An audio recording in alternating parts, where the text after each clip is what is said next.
Welcome back to another episode of The Modern Farmer. It is December 30th, correct? 29th. 29th today. And we have, 2 more days? 31 days in December? 2 more days till we hit the new year, new decade, 2020. And that's obviously talk of the town with pretty much the entire world.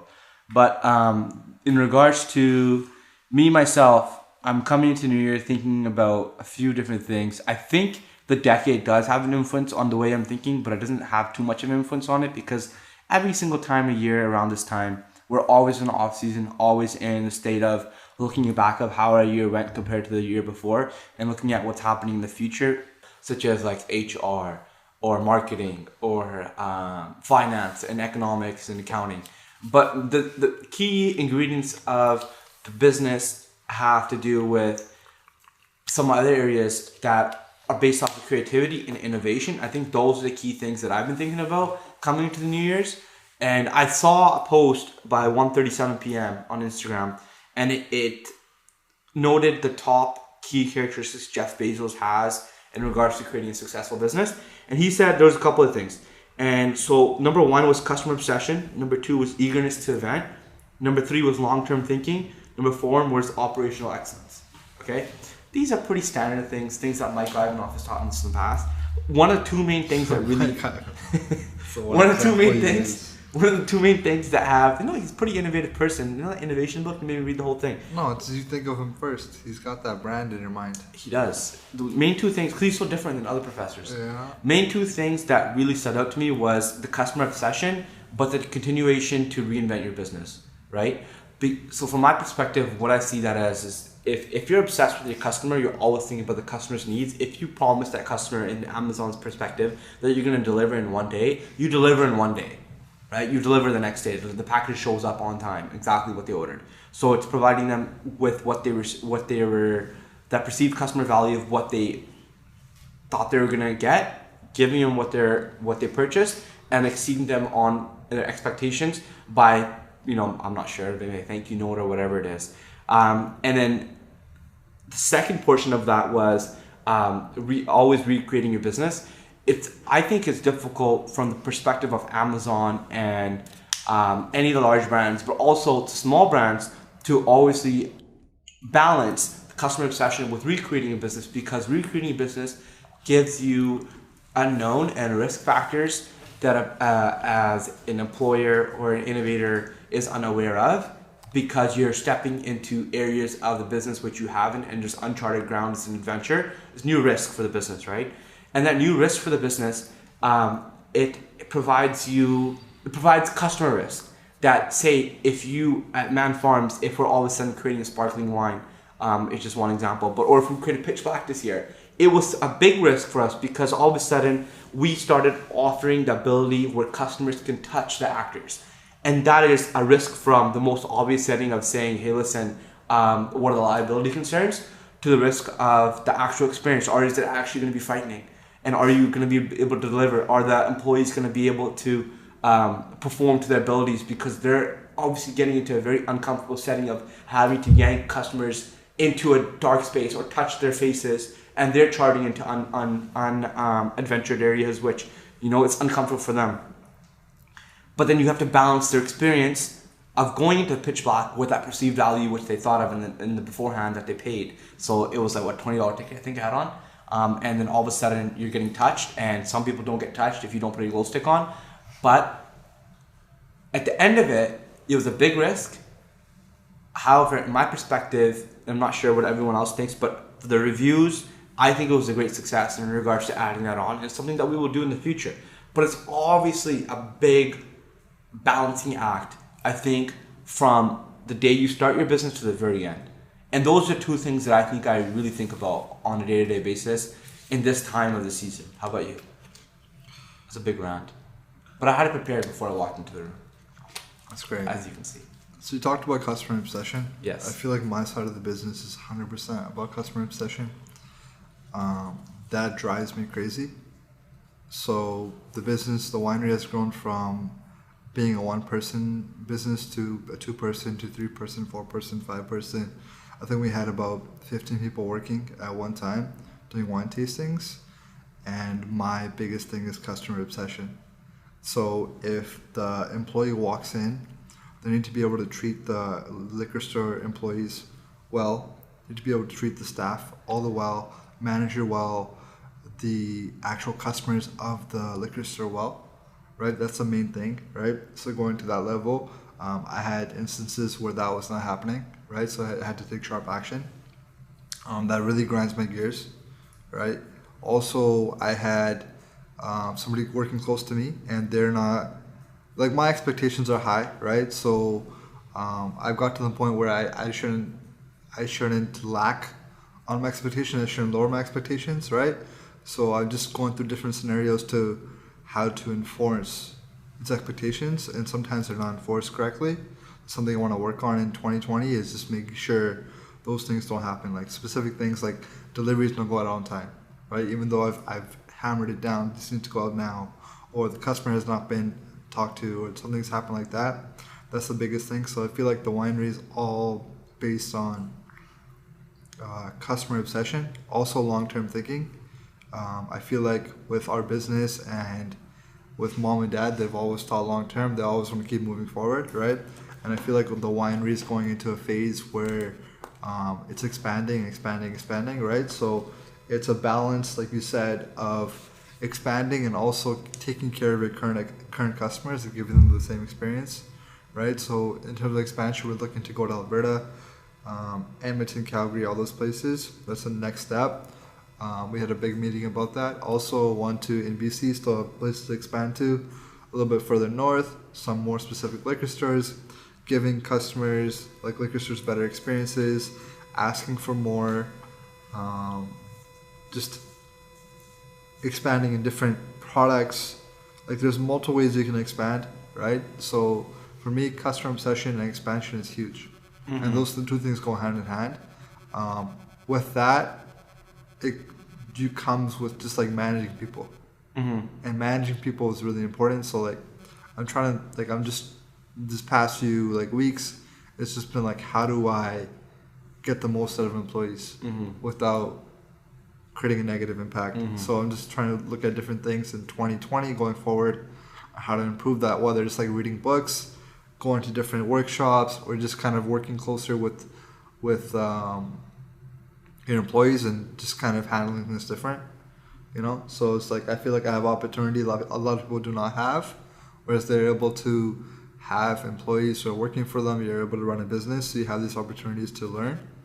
So every time I make a mistake, I feel like I'm learning. I might not even be making a mistake. I might just be critiquing something that doesn't need to be critiqued, right? So that's my mindset going into 2020. It's just manage people. I feel like managing people is super important. Okay, so you noted on customer obsession being a key part of your message that you're trying to get across to your employees. Yeah. And it's also the backbone of how you treat all the customers in your interaction. It's how you want, in a sense, to replicate that through all the people that are treating other customers. And you're saying that's been difficult for you in terms of getting your deliveries out on time, or the way that people have been dealing with managers. It hasn't been difficult. It just could be improved. Exactly. You've right? seen these, because my expectations are high. But that's maybe fine. Someone else is running the business, right? Maybe they weren't even thinking of these things. Just my expectations are so high is that things always need to be tip top, 100%. I think that all you're doing is comparing yourself with yourself, and it's totally fine that you should have better expectations than you did yesterday of today. And I think that's a positive thing in a business, to always be looking towards doing better. And there's something wrong with having high expectations. I think another point that Jeff Bezos touches on, and which you continue to touch on, is operational excellence.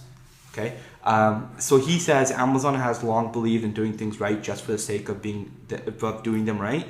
Even if your business is small, take the time to develop systems for everything you do. The investment will pay itself off in efficiencies, scalabilities, and when it comes time to onboard new hires.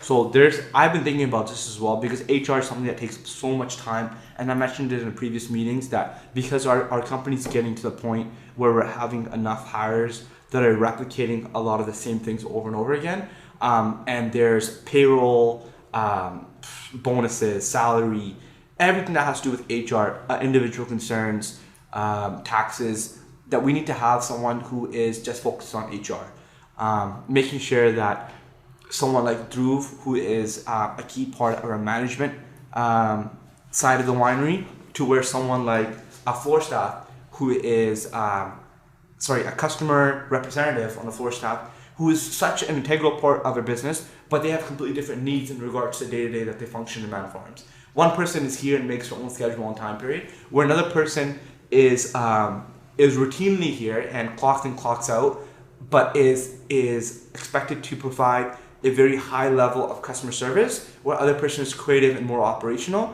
And they both have their own needs and their own settings of way they live their life, because they're different parts of their life, but they're very integral to man farms.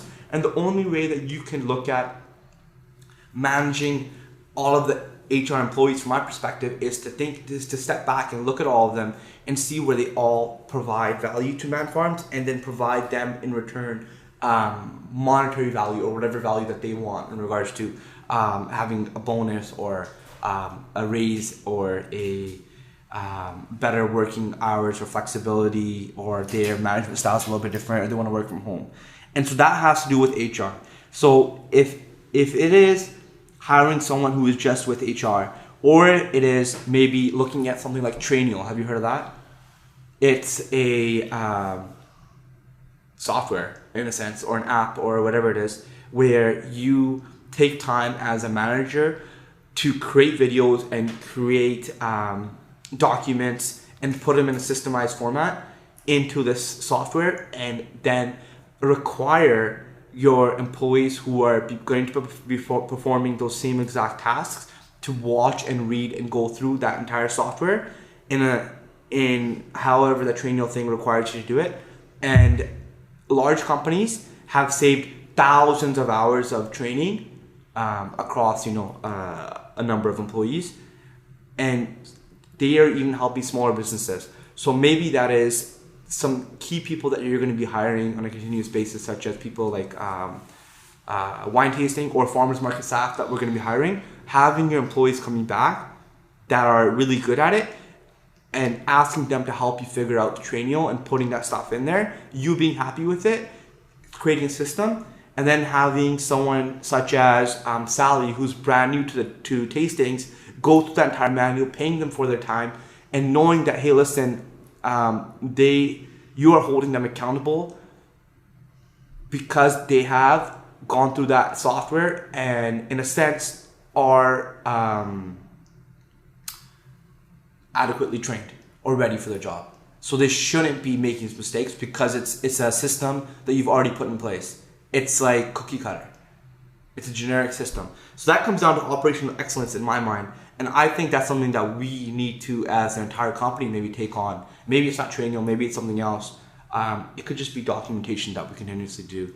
But I think we do try to do these things, but we don't really have a onboard system that is like unanimous, that we all do. Don't you think? I agree 100%. I think the most important things that you don't realize, like when I didn't realize when we started the winery and when I started hiring people, is the expectations you set in the beginning, right? Those are really hard to break, right? So from the beginning, you have to set those expectations, like this person needs to be doing this job this way. You can't be doing one or the other. It has to be done correctly. So if sometimes you have to give leash, let the person mess up, right? But also there's some tasks that need to be done correctly, and sometimes where I've lacked is the person's done it incorrectly, right? And I've given them too much leash. So going back, maybe when I was there in the situation, I would have been more direct and more frank. Like, this is not how this works. It needs to be done this way. That's something I want to work on, and like going forward to hiring new staff. Correction, you mean? Yeah, correction. Like I feel like I'm too much of a good cop, not enough of a bad cop. Mm-hmm. You know, I'm like too nice to employees sometimes. Mm-hmm. Right? I've realized that over time and just training people, just because like I'm not good at criticizing people. Right? Yeah, but I think the same way as well, but I don't think that that's the right way of thinking about it, that you have to be a hard ass just to get the job done. I think that you can still be a good cop as long as you put systems in place to make sure that that employee knows what's expected of them with even being a good person. And if they, by being a good person, showing them what's expected of them, and if they are not performing up to their abilities because of negligence, because they're actually not doing it because they don't want to, not because they can't. Like you put them in the right position to exceed in the job and they still can't do it, then there has to be repercussions in the sense of like just verbal warnings or written warnings or whatever it is, and to the point where they actually take you serious. Because if you're saying you need to do it like this and there's no consequences for them not to do it like this, and it's easier for them to dick around and screw around because they've seen you where you just let them be, that can be a problem. No, that's the That could biggest be a thing. problem. And it's a problem for me too, because The biggest thing, yeah. sometimes my employees and I, my managerial employees, we're too good at friends. And we screw around too much. We have too much of a good time. Yeah. And we're just trying to party, right? Yeah. But at the end of the day, we're just having fun. And I understand that having a fun work environment is very important to your day-to-day life, because obviously you spend so much time at work. But at the same time, shit has to get done. And that's the main way that I take my approach with employees. But I understand that that's not something that you can do in a scalable sense. You can't just say, hey, listen, go screw around, make sure it gets done. You have to make sure that there's consequences for them not to do their job. And if you want to be loose, that's fine. If you want to be very chill, that's fine, no problem. But make sure people have deadlines. Like that's really helpful for me is to make sure that people have deadlines. And regardless if it's for marketing, whatever it is, I don't care here if someone comes here and sits down and is just on their computer or just doing whatever they're doing and they don't even check in with me, as long as they can perform all of their work and are thinking ahead for the company. If I feel like that person is coming here and is abusing that leeway that they're getting, then we need to have a conversation.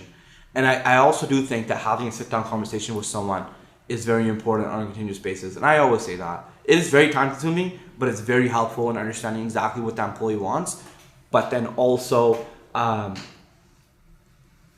getting something from the employee that you're actually requiring. And that's the way I think about it. Right? What do you think?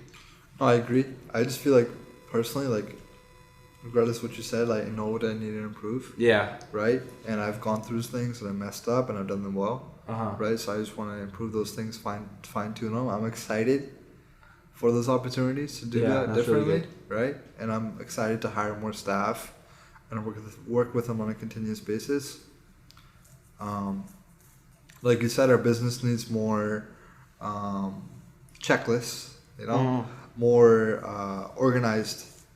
It's more organization, right, for specific things. Like when I went through wine tastings and I trained them every single time, sometimes I would train them individually, and that's very time consuming, right? So if you figure out a checklist, how to do that correctly, have them follow the checklist, hold them accountable for what they're doing, and then if they screw up, you're able to just call them on their bullshit. 100%. Right? So that's the biggest thing. Obviously, like when that doesn't happen, it's your fault. Yeah. Right? So going forward, it's like, how do you improve that? That's Exactly. the biggest thing I'm looking at. That's what I'm excited for. Cool. Last thing that that from Jeff Bezos anyways, is that what really stuck out to me is that, well, I already talked about it, but I don't know what you think. Always the ability to recreate yourself, not allowing your competition to recreate or fill that need. Because I've been thinking about this as well this time of year. For me, is always looking back at what we've done and seeing where our successes have been. But I know that whatever we've done to get us to where we are is not going to take us to the next level. I think that we always have to recreate what we're doing and what we're providing that customer, and taking those risks and adventuring to new areas and to specific areas of our business. And the key areas of the business I think that we need to recreate is, one, the petting zoo and the customer country farm experience, which is so important to Man Farms, because when families come here, they see a fun, safe family experience that they can't get anywhere else. And that's something that is not hard to duplicate. I think that someone who is really eager and has enough time and money and resources to put us out of business could do so if they were to put all of the pieces of the puzzle together that we already do have. What that means is as man farms, you have to obviously continuously think about how to recreate that side of the business or that specific area of the business. Just like how you are doing with offering new types of wine, just like how you're doing with distributing different ways, just like how we're doing to add Shopify and e-commerce and delivering wine firsthand. Just all those things is a portion of innovation that is essential to taking your business and growing it continuously. But then it gets so difficult. Our main thing is that we're continuously talking about how to replicate our level of customer excellence or replicate our level of quality across our our employees, right? So then taking all that innovation and then making sure that our employees are following through with it. But like, do you take this time period to think about what things you could do differently for the coming year or innovate? Because I think about innovation all the time. Yeah, no, I feel like innovation is really important. I feel like it comes down to the biggest competitive advantage you can have is branding, right? If the reason why people pick McDonald's coffee over Tim Hortons coffee is still coffee. You're not going to innovate coffee, right? They have the same mixed drinks. It's just because people like that coffee more or they have a better experience with that coffee. So with our business, people can buy a 9-acre plot of land, put up the building, put up the same activities, and the customers might not have the same experience because they've been coming to Man Farms for 5-6 years. Very true. Right? Very So, true. but continually innovating and giving those customers more value is really important, right? Also, just doing different things to get those customers in the door and making them happy. Like, innovation doesn't have to be something like a physical thing. It can just be like changing something slightly. Yeah. Like, you know how we talked about the seasons passes. Yeah, Like I was thinking about it right now. Offering monthly seasons passes versus yearly seasons passes. I was thinking about that right now, exactly. Yeah. I was thinking, don't you think that we should, like, I don't know, what is your thoughts on this? Instead of right now, what is a season's pass right now for a family? It's like $20-$30 a person, right? Sure, just call it 20. Like, you make it easy, right? It's more than $20, but it's more like 30 bucks. Yeah. Right, per person it's like 35. If you have 4 people and you want to do the bigger one, it's like $30, but you get a better deal. So it's pretty much around 40 bucks. So don't you think that we should just offer, so say $30 bucks, and the average family is 3 people, right? That's what we usually get through the door. Yeah. So say it's $90, right? So take 90 divided by 12, it's like around $8. 90 divided by 12, yeah, it's $7. Right? Something like that. $7.50. Okay. So $7.50, $8. And we could literally just charge that per month. Yeah. And just be chilling. Entire family comes through the door, it's $7.50, doesn't matter how big your family is, they have to have the same, I don't know, say they live in the same house. I think that's what other farmers do, is that as long as you guys all live in the same house, yeah. Right? Maybe that's not the right stipulation to get across. Maybe it's like same last name, but that's not always all families that share the same last name. So that's kind of excluding a lot of people. But just saying your immediate family members, to grandpas, to your children, to your parents, obviously, are $7 or $8 a month. Yeah. I don't think that's too expensive. It's not expensive. Right? That's the Netflix thing. If you want to provide an awesome deal, $5.99. If you want to come in through the door today just as one time, sure, you can do that, but it's going to be full price. It's going to be like $15 a person. Yeah. But if you want to if you want to sign up for family members, pay $5.99 right now and a minimal charge of $19.99 administration fee. Yeah. That's it. 100%. Bam. I think, and then it's a recurring payment, takes it out of the credit card, you're golden. I don't know, maybe there's a lot of businesses are on that model, like Netflix to Amazon for Amazon Prime, to our gym memberships locally, right? They're on that same model that they do. And then I think that opens up the door to offering better customer management for our customers, in the sense of, I guess people could purchase different tiers, right? For $2 more, you get to come to a wine tasting with Gaurav Man once a year. Yeah. Do you know what I mean? That's nothing. That's peanuts. Yeah, I know. It's just... Yeah, that's easy. That's peanuts. It's easy. There's small things that get in your way that you shouldn't let get in your way. That's the biggest thing. It's like, oh, you're doing a monthly pass. What if they cancel halfway? Right? That type of stuff. Yeah. It's like those things are basically the inhibitors that stop us from doing this stuff. I feel like we should just be able to do it and try it. You're saying that we say no for ourselves before even trying it, right? Yeah. So that's exactly. So we just ponder the idea. So why not just try it? I know, but it's like it's easy to say.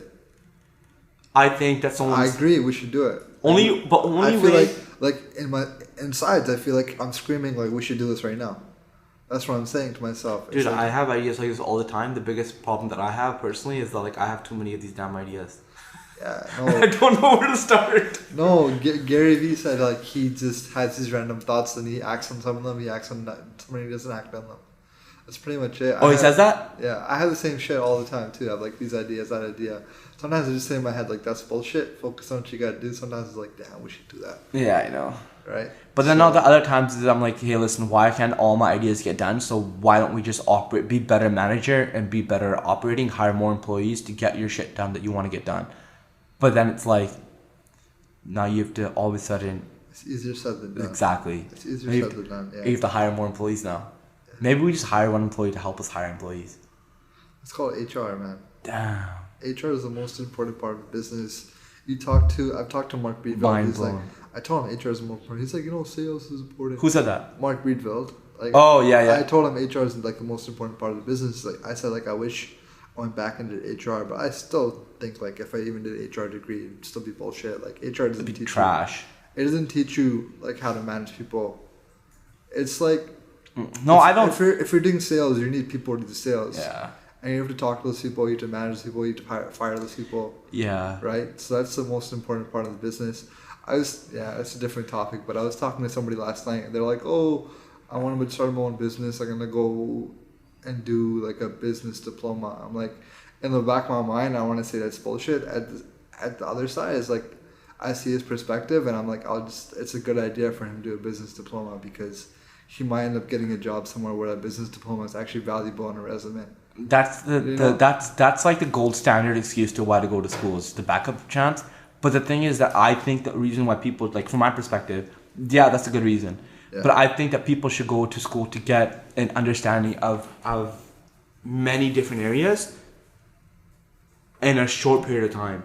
I don't think that 4 years is a long period of time to go to school, or 2 years if you really want to dumb it down, just get a diploma. But a specific topic that you're interested in. Yeah. People go to school when they're 40, 50, 60 years old. Yeah. So why couldn't you go to school for 2 years or 3 years and then start afterwards? No, so why not just do it? My friend, he's an accountant, he's CPA. Yeah. He got hired by this firm. His firm gave him an opportunity to go to school for 3 years. He's going to have a higher wage after him. Like, you should definitely do it. Solid. That's easy. That is easy. Especially if the school's paying for it. Yeah. Just get it done. If they're paying for it, just get it done. I was like, hell yeah. Like, don't give a shit what other people think. You should do this now. I was like, you're 25 and when you're 28, you're going to be paid like that much. That's amazing. Yeah, and even if it doesn't work out, at least you'll still be 28 and you have all the experience. Yeah, no, I say it to everybody now. It's like, it makes so much sense. It does make a lot of sense. It makes so much sense. Shit. New year, time flying by. We should open some champagne.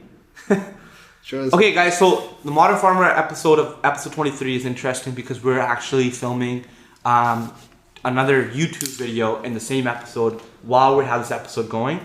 And we are comparing a $200 bottle of champagne versus $20 bottle of champagne. And we're going to see if there's actually a damn difference. And we have the iconic Dom Perignon with some Bottega. We have some Prosecco. We have this brand called 1884, which looks really similar to Dom Perignon, to be honest, in my perspective. And we're going to pop open those bottles and see what it looks like. So let's get going to that.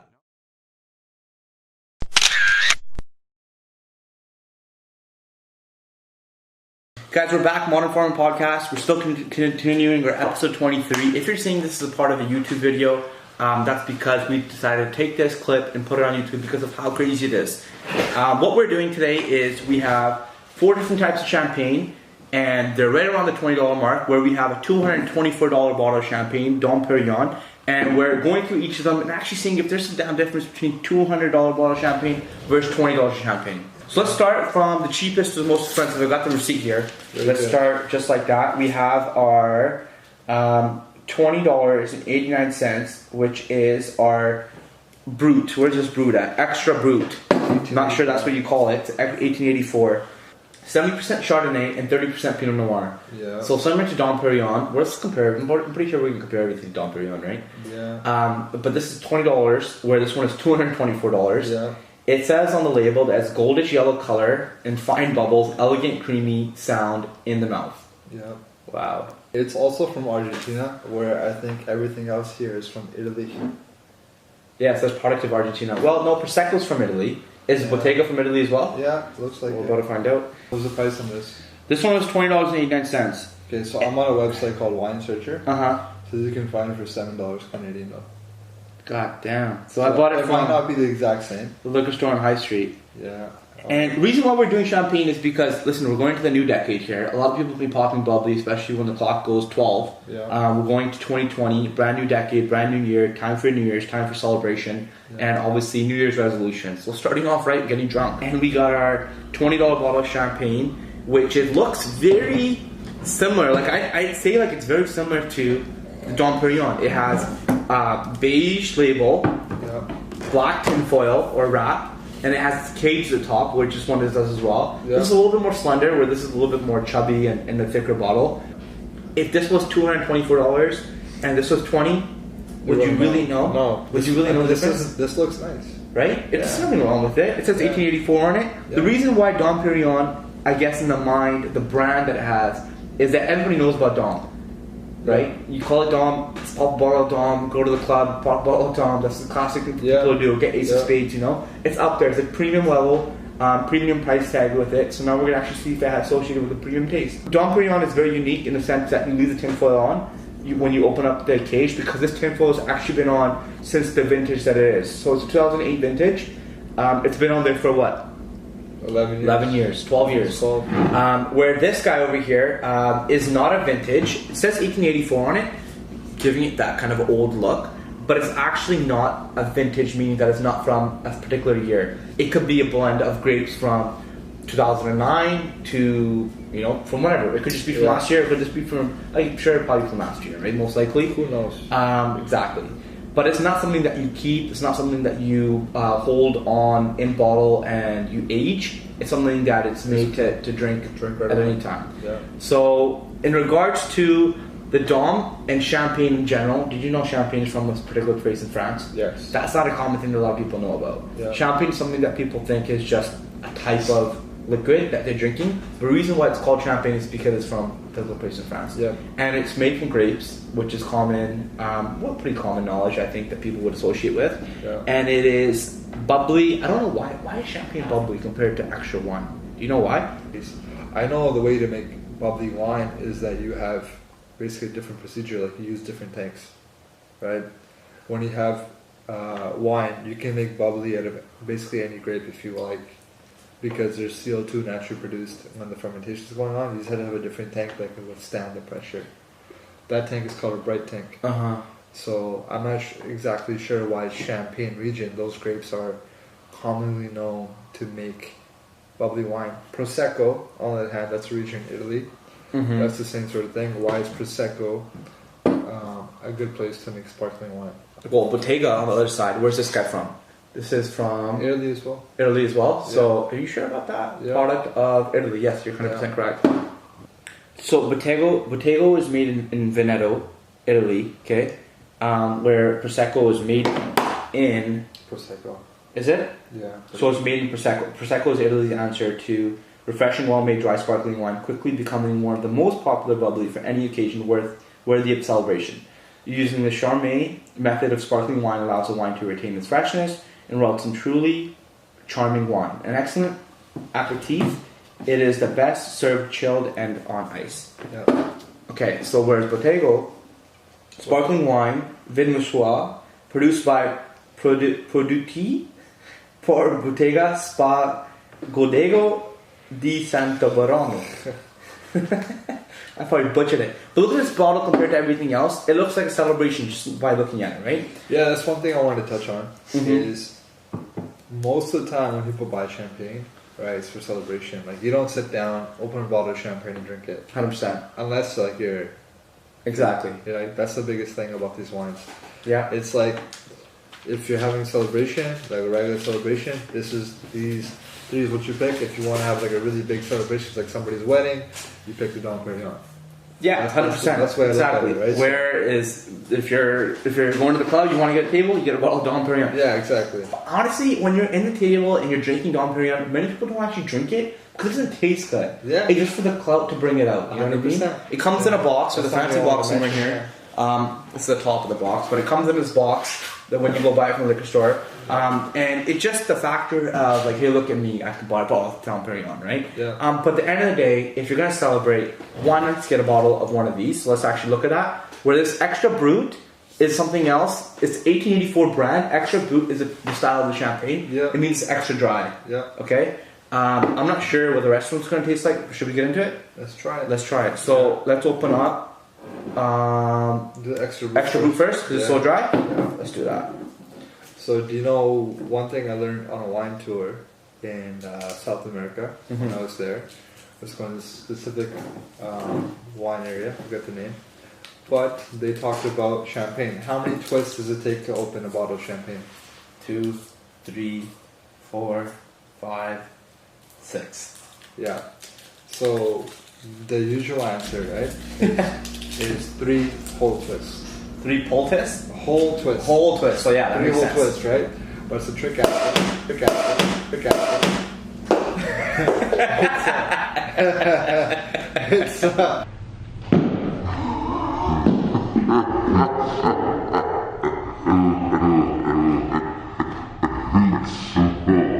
It's a trick answer because it's actually 6 half twists. 6 half twists. 6 half twists. So as I was pouring it, you could see the carbon dioxide gas. So that celebration, like that pop noise. There's some of the tin foils in there, but no big deal. It's celebration. So this one's for you. I'm not drinking tin foil, right? It's not a big deal, man. Just pick it out as it comes. The apple. As pouring it, you can see all that fizz and carbon dioxide. And I actually looked up the definition when we were on my phone in the break, and it said that the reason why this is bubbly is because the carbon dioxide gets released, the sugar and the yeast combination, and the carbon dioxide gets released when you actually pop the cork. Yeah. Because it doesn't make sense to me how a winery, or a place where you produce champagne, would have bubbly champagne all the way throughout the process. But it does make sense to me that it would become bubbly inside the bottle. Does it make sense? No. Do you know what I mean? If it was bubbly inside the bottle, right? That's a very fancy.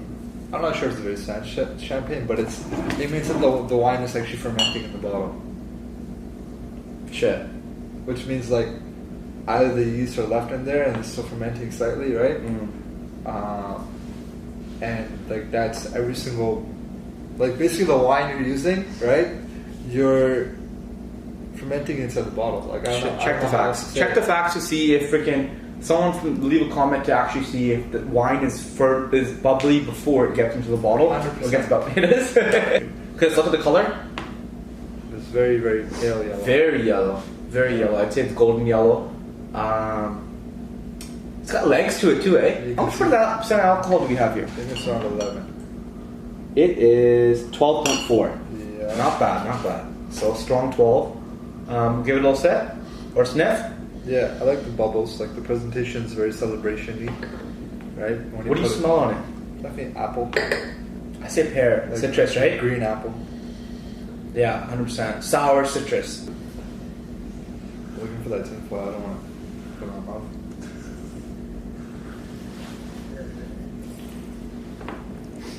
Go for another one. Doesn't taste that bad. It's very easy to drink. Yeah, it's not sweet, but it's not dry. No, I've had way drier wines than this. Yeah. So, But it's not acidic. Oh, Very low acidity. easy drinking. Easy drinking. Yeah. Has some sweetness to it. Yeah. I would say you can get tastes of the citrus while you're drinking it as well. It goes down very subtle.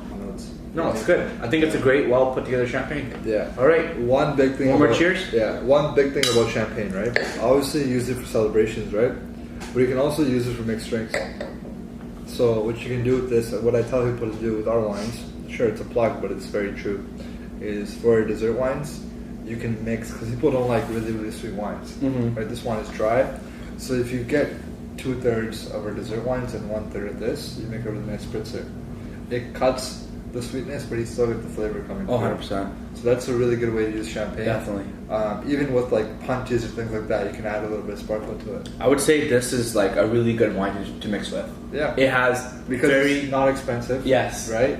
You can also celebrate with it. Yeah, and Right. it doesn't have any off notes like you were saying. It's a solid foundation for any drink that you want to mix it in. Yeah. But it also is enjoyable in a sense, Yeah. right? You're trying to get that tinfoil. You got it. So I don't want to drink the whole thing. Okay, let's look at just drink it. I'm gonna find something to dump it in. Your mouth. That's Okay, now we're on the next bottle, Yeah. the Prosecco. This guy's made from Italy, where this one was from Argentina, right? Yeah. And then now we have another Italy one, and this one is from France. So we're going all the way around Europe. Yeah. So, product of Italy, I'll read the back real quick. Did I already read the back? I think we did. 750 milliliters, same bottle size, 11.5 milliliters, or 11.5% of alcohol. I like the bottle, I like the colors that we used on this. That it pops the yellow.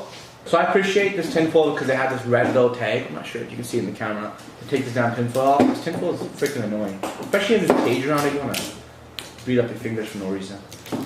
So taking this guy off. That was easy. Ooh, that's it. Look at that. It's beautiful. But don't point it towards your eye. Hello.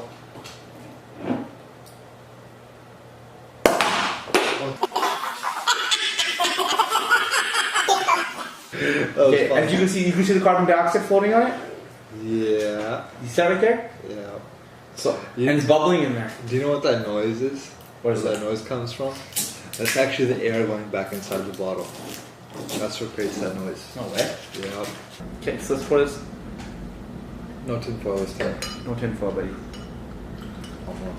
So it's good to note the color actually, because I think with the 1884, like when I read online, it said it was left on the lees for a longer time. What lees are is the yeast, right? The yeast can be like inside the yeast you can have skins, you can have different things like that, right? So that's where it gets the color from. So that pale yellow color, I think it came from it's sitting on the leaves for a longer time. 100%. So this is lighter, so it means it didn't sit as long. So it might have different flavors. Like that leaves adds different flavors to the wines. So that color is an indicator of how the product was made. I see. A lot of people denote the legs coming down with the alcohol behind it, but then I've read articles to say that the science behind that isn't even true. I don't know. But people do say, hey, listen, if the legs come down slower, like the drops around the glass of the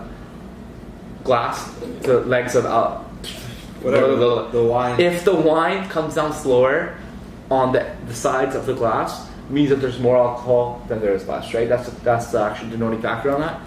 But if I was saying there's not much science to go behind that based off the articles that I've read. So you're gonna go with a sniff? Very floral aroma. I feel like this is gonna be very enjoyable. Sweet. I love mimosas. This is the key mimosa drink. Have you had mimosas before? Yeah. So for brunch, have your mimosas. Cheers. Go for a drink. Yeah, I agree with floral. I still prefer. Like, what do you say comparing these two? I like 1884 better. Yeah, that comes out on top. Yeah, almost. It's not as sweet. I prefer the 1884 sweetness. It's because it's a little bit sweeter, yeah. Right, but this mixed with orange juice is excellent. It's really good. Excellent. It's made for mixing drinks. But then again, do we debate that the 1884 is good mixed with orange juice? I think it's something to try. Yeah, Don't you I think? mean, yeah, this is why I always say one of your wine tasters mix this with Prosecco. Exactly. So Prosecco is like a brilliant wine to mix with. Hell yeah. Yeah. Okay, next up, For sure.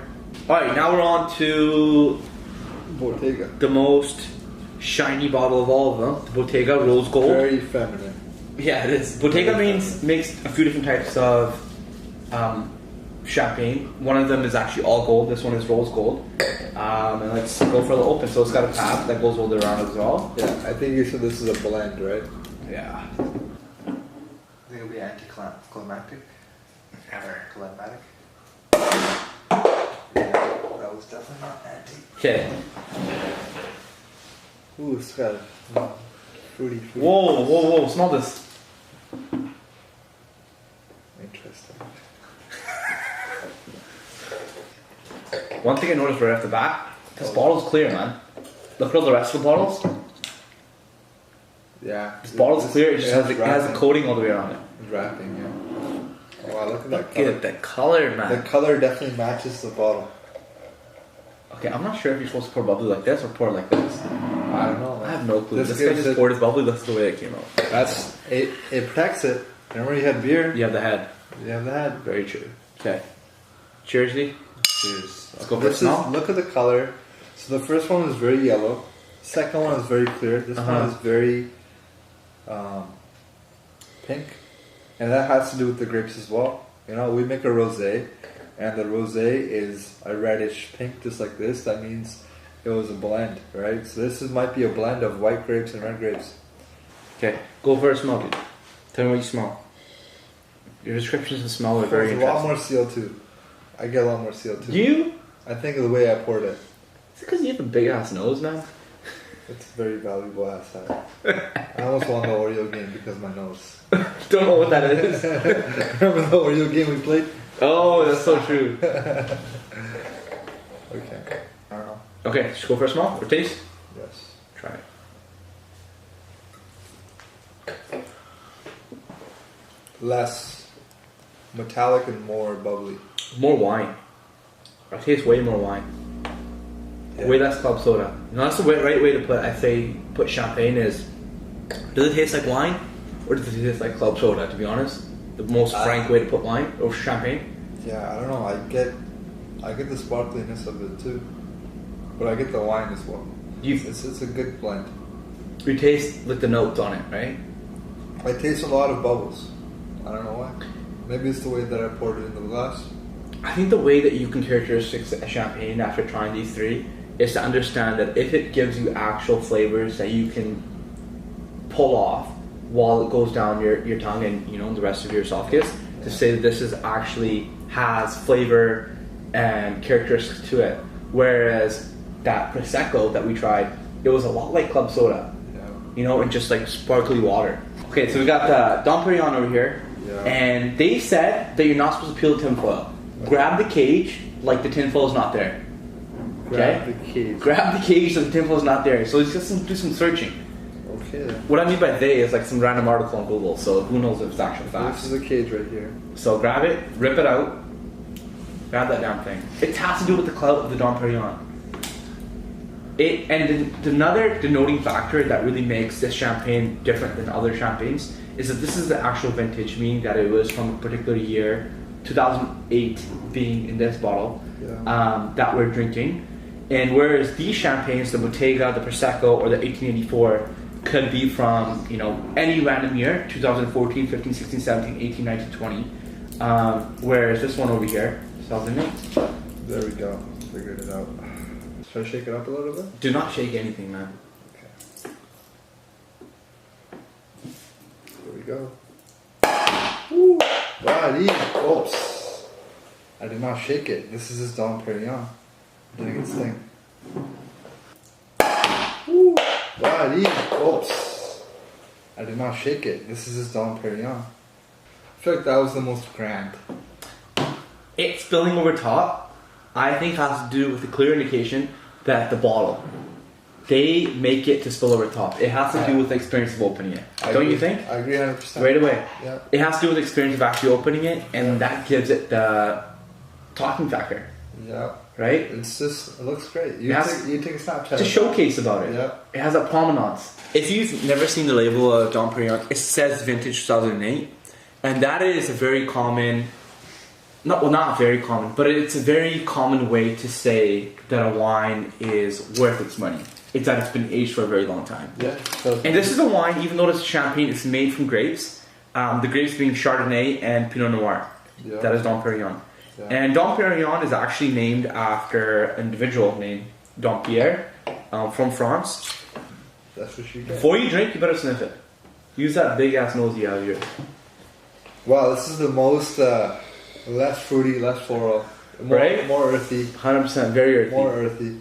Very earthy. A lot of people are like, hey, why are you putting your nose into the glass? But like, I feel like that's the right way to actually sniff it. I mean, I heard somewhere that 80% of your taste buds are in your nose. If you close very true. If you close your nose and eat food, it tastes different. Why is it different with wine?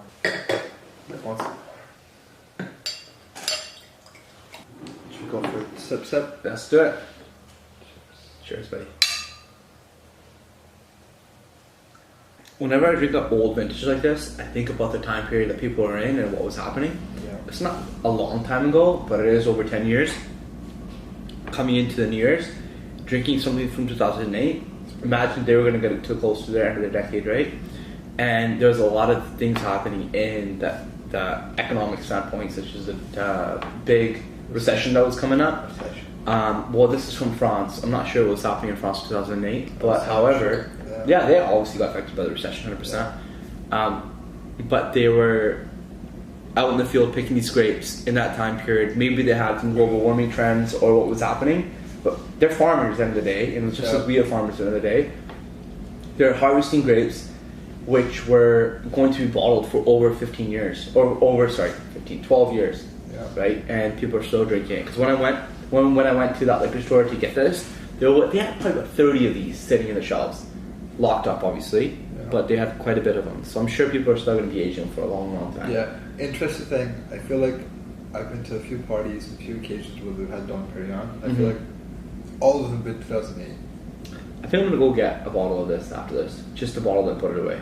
Listen, put that phone away and turn your clock back to actually get back to the point of this damn video of what we're comparing a $224 bottle of champagne compared to $20 champagne. I feel like I wouldn't know the difference.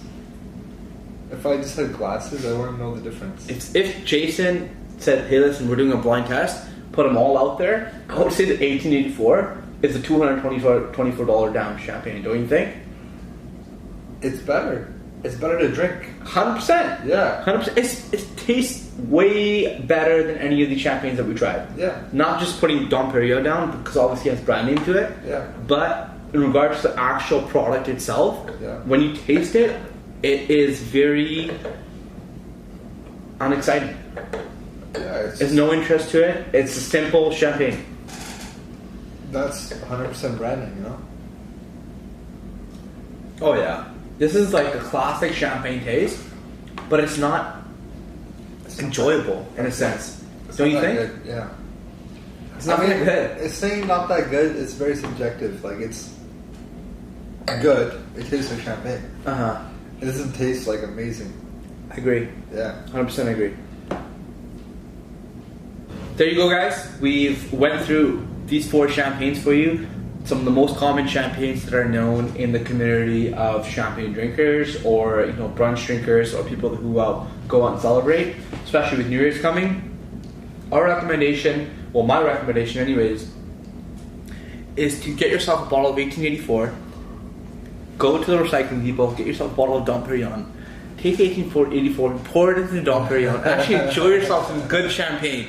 Because this tastes way better than this Dom Perignon over here, even though it's a fraction of the cost. 1/10 of the cost. $224 bottle of champagne compared to $20 champagne. 1884 came on top, hands down. I have a little bit different perspective. Let's go for it. Okay, 1884. If you want to go home, drink champagne, take 1884. If you want to mix drinks, right? You want to have good mixed drinks with different types of cocktails, take Prosecco. If you're going to a dinner table and you want to have an image that's classy but still nice, I would say take 15 champagne glasses, fill them with Bottega, put them on the table. If you're going to a party and you want to get wasted, take Dom Perignon. That's how I look at these wines. Well put. Yeah. If you want to party, show off your clout, take the Dom. 100%. Dom Perignon. Yeah, and that's why rappers say Dom Perignon. 100%. You got that Gucci, right? You got that Givenchy, take Dom. 100%. Yeah.